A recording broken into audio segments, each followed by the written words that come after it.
Hello hi नमस्कार, आप सुन रहे हैं जागरण पॉडकास्ट का खबरनामा। मेरा नाम है शताक्षी सिंह। आज तारीख है 26 जनवरी की और दिन है शुक्रवार का। सबसे पहले तो आप सभी को गणतंत्र दिवस की ढेर सारी शुभकामनाएं। बुलेटिन की शुरुआत करेंगे हेडलाइंस के साथ। 75वां गणतंत्र दिवस, कर्तव्य पथ पर महिला शक्ति दिखी। पहली बार शंखनाद से परेड की शुरुआत। 132 हस्तियों को पद्म पुरस्कार, 5 को पद्म विभूषण, 17 को पद्म भूषण, 110 को पद्मश्री। इनमें वेंकैया नायडू, वैजयंतीमाला, बिंदेश्वर पाठक का नाम।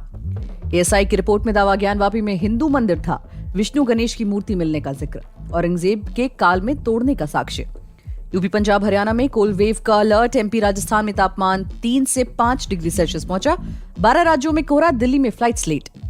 पाक ने यूएन में उठाया राम मंदिर का मुद्दा, कहा इससे भारत में मुस्लिमों और इस्लामिक विरासतों को खतरा।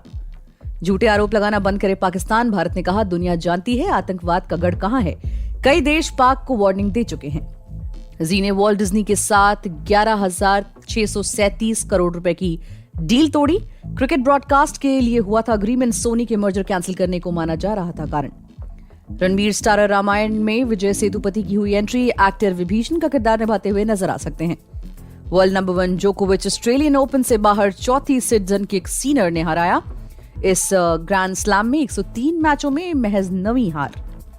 अब खबरें विस्तार से जान लीजिए। देश आज 75वां गणतंत्र दिवस मना रहा है। सबसे पहले प्रधानमंत्री नरेंद्र मोदी वॉर मेमोरियल गए और शहीदों को उन्होंने श्रद्धांजलि दी। मोदी ने यहाँ 2 मिनट का मौन भी रखा। फिर मोदी कर्तव्य पथ पहुंचे। इस बार गणतंत्र दिवस समारोह में फ्रांस के president Emmanuel Macron chief guest थे। वो इस समारोह में भाग लेने वाले फ्रांस के 6ठे राष्ट्रपति हैं। इसके बाद राष्ट्रपति भवन से राष्ट्रपति द्रौपदी मुर्मू और फ्रांस के प्रेसिडेंट इमैनुअल मैक्रोन रवाना हुए। दोनों नेता बग्घी से निकले। 1984 के बाद, यानी कि 40 साल बाद ये पहली बार है जब गणतंत्र दिवस के मौके पर राष्ट्रपति बग्घी से कर्तव्य पथ गए। राष्ट्रपति मुर्मू ने कर्तव्य पथ पर दूसरी बार तिरंगा फहराया। ध्वजारोहण के बाद कर्तव्य पथ पर परेड हुई। इस बार परेड में नारी शक्ति की झलक देखने को मिली। सबसे पहले 100 महिला आर्टिस्ट ने म्यूजिशियन, शंख, नगाड़े और दूसरे पारंपरिक वाद्य यंत्रों के साथ परेड की शुरुआत की। पहली बार tri service contingent, paramilitary groups और पुलिस की टुकड़ियों में महिलाओं ने लीड किया। बीएसएफ, सीआरपीएफ और एसएसबी की महिला कर्मियों ने 350 सीसी रॉयल एनफील्ड बुलेट पर सवार होकर करतब दिखाए। फ्लाई पास्ट में एयरफोर्स के 51 एयरक्राफ्ट ने हिस्सा लिया। इनमें 29 fighter plane, 7 transport aircraft, 9 helicopter और 1 हेरिटेज एयरक्राफ्ट थे। फ्लाई पास्ट में पहली बार फ्रांसीसी सेना के राफेल भी शामिल हुए। वहीं गणतंत्र दिवस की पूर्व संध्या पर गुरुवार को 2024 के लिए पद्म पुरस्कारों का ऐलान कर दिया गया। इनमें 5 पद्म विभूषण, 17 को पद्म भूषण और 110 हस्तियों को पद्मश्री पुरस्कार दिए जाएंगे। एक्ट्रेस वैजयंतीमाला, वेंकैया नायडू को पद्म विभूषण और मिथुन चक्रवर्ती, उषा उत्थुप का नाम पद्म भूषण अवार्ड के लिए चुना गया है। 2024 के लिए पद्मश्री पुरस्कार ऐसे लोगों को दिया जा रहा है जो अब तक गुमनाम थे। इनमें असम की रहने वाली देश की पहली महिला महावत पार्वती बरुआ और जागेश्वर यादव का नाम शामिल है। इसके अलावा लिस्ट में चारमी मुर्मू, सोमना, सर्वेश्वर सांगथाम समेत कई बड़े नाम भी हैं।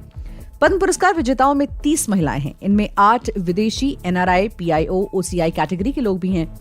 9 हस्तियां ऐसी हैं जिन्हें मरणोपरांत पुरस्कार दिए जा रहे हैं। इससे पहले 23 जनवरी को सरकार ने बिहार के पूर्व मुख्यमंत्री कर्पूरी ठाकुर को भारत रत्न देने का ऐलान किया था। वहीं ज्ञानवापी की एएसआई सर्वे की रिपोर्ट गुरुवार देर रात सार्वजनिक हो गई। इस रिपोर्ट के मुताबिक परिसर के अंदर भगवान विष्णु, गणेश और शिवलिंग की मूर्ति मिली है। पूरे परिसर को मंदिर के स्ट्रक्चर पर खड़ा बताते हुए 34 साक्ष्य का जिक्र किया गया है। मस्जिद परिसर के अंदर महामुक्ति मंडप नाम का एक शिलापट भी मिला है। एएसआई ने रिपोर्ट में लिखा है कि ज्ञानवापी में एक बड़ा हिंदू मंदिर मौजूद था। 17वीं शताब्दी में जब औरंगजेब का शासन था, उस वक्त ज्ञानवापी स्ट्रक्चर को तोड़ा गया, कुछ हिस्सों को मॉडिफाई किया गया, मूल रूप को प्लास्टर और चूने से छुपाया गया। 839 पेज की रिपोर्ट में एएसआई ने परिसर में प्रमुख स्थानों का जिक्र किया है। बात कर लेते हैं मौसम की।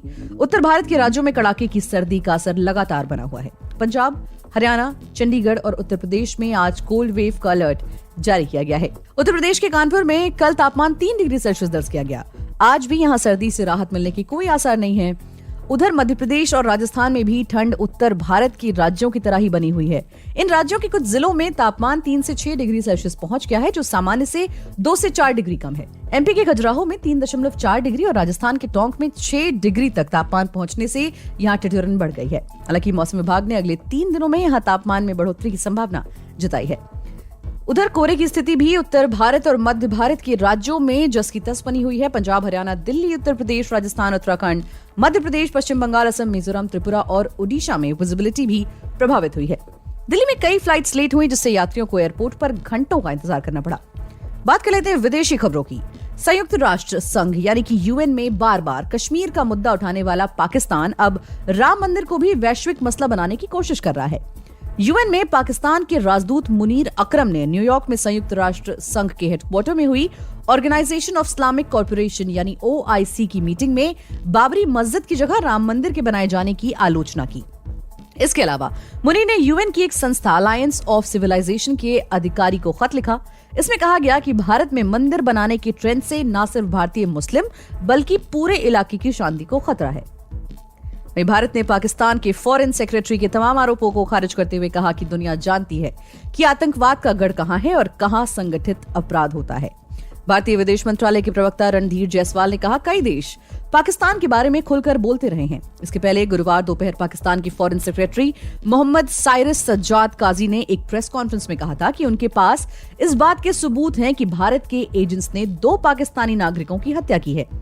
काजी ने कहा था कि रावलकोट और सियालकोट में 2 पाकिस्तानी नागरिकों की हत्या के पीछे भारत के एजेंट्स का हाथ है और हमारे पास इसके सबूत हैं। इनके नाम शाहिद लतीफ और मोहम्मद रियाज थे। दोनों की हत्या पिछले साल हुई है। कनाडा और अमेरिका में भी इस तरह की घटनाएं हुई हैं। भारत बहुत चालाकी से इस तरह के कामों को अंजाम दे रहा है। ये हत्याएं भाड़े के लोगों से करवाई गई हैं। इसके लिए हाईटेक तरीके अपनाए गए हैं। बढ़ते हैं आगे और बात कर लेते हैं अगली खबर की। जी एंटरटेनमेंट ने डिज्नी स्टार के साथ $1.4 बिलियन यानी कि करीब 11,637 करोड़ का अग्रीमेंट कैंसिल कर दिया है। ये डील आईसीसी क्रिकेट मैचों के प्रसारण के लिए हुई थथी। पीटीआई ने सूत्रों के हवाले से इस बात की जानकारी दी है। रिपोर्ट्स के मुताबिक जी ने इस डील के लिए $200 मिलियन यानी कि करीब 1,663 करोड़ रुपए का पहला इंस्टॉलमेंट भी जमा नहीं किया था। $10 बिलियन यानी कि करीब 83,140 करोड़ के जी सोनी मर्जर डील में डिज्नी स्टार को ये इन्वेस्टमेंट देना था। माना जा रहा है कि सोनी की ओर से मर्जर कैंसिल करने के बाद जी ने ये फैसला लिया है। 30 अगस्त 2022 को जी ने स्टॉक फाइलिंग में अमेरिकी फर्म वॉल्ट डिज्नी के साथ आईसीसी मेंस और अंडर-19 क्रिकेट के ब्रॉडकास्ट राइट्स के लिए लाइसेंसिंग अग्रीमेंट की जानकारी दी थी।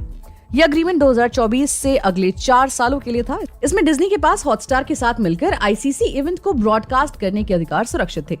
बात कर लेते हैं मनोरंजन जगत की। डायरेक्टर नितेश तिवारी की फिल्म रामायण सुर्खियों में है। इस फिल्म में राम, सीता और रामायण के किरदार लॉक किए जा चुके हैं। खबरों की माने तो नितेश तिवारी ने फिल्म में विभीषण के किरदार के लिए हाल ही में साउथ स्टार विजय सेतुपति से बात की है। नितेश तिवारी की रामायण की स्टार कास्ट की हर जगह चर्चा हो रही है। पिंक विला की एक रिपोर्ट के अनुसार फिल्म के सिलसिले में डायरेक्टर ने विजय सेतुपति से मुलाकात की है। उन्होंने विजय को फिल्म में रावण के भाई विभीषण का किरदार ऑफर किया है। इस बारे में डायरेक्टर से जुड़ी करीबी सूत्रों ने बताया कि विजय फिल्म की स्क्रिप्ट और नरेशन से काफी प्रभावित हुए हैं। एक्टर ने फिल्म के लिए अपनी रुचि भी जाहिर की है। हालांकि विजय सेतुपति ने अभी फिल्म साइन नहीं की है, लेकिन वो टीम से लॉजिस्टिक्स और फाइनेंस को लेकर बातचीत कर रहे हैं। बता दें कि 12 जनवरी को रिलीज हुई फिल्म मैरी क्रिसमस में विजय सेतुपति कटरीना कैफ के साथ दिखे थे। इसके अलावा विजय शाहरुख खान स्टारर जवान में भी नजर आए थे। बात कर लेते हैं खेल जगत की। वर्ल्ड के नंबर 1 खिलाड़ी सर्बिया के नोवाक जोकोविच शुक्रवार को ऑस्ट्रेलियन ओपन 2024 से बाहर हो गए। उन्हें मेंस सिंगल के सेमीफाइनल में चौथी सीड इटली के जनिक सिनर ने हराया। 3 घंटे 22 मिनट तक चले मैच में इतालवी खिलाड़ी ने डिफेंडिंग चैंपियन जोकोविच को 6-1, 6-2, 6-7 और 6-3 से हराया। इसी के साथ सिनर ने ऑस्ट्रेलियन ओपन में जोकोविच की लगातार 33 मैचों की जीत का सिलसिला सेमीफाइनल में खत्म कर दिया। जोकोविच की इस ग्रैंड स्लैम में 103 मैचों में महज 9वीं हार है। उन्होंने 103 ऑस्ट्रेलियन ओपन मैच खेले हैं, जिनमें से 94 जीते हैं और महज 9 हारे हैं।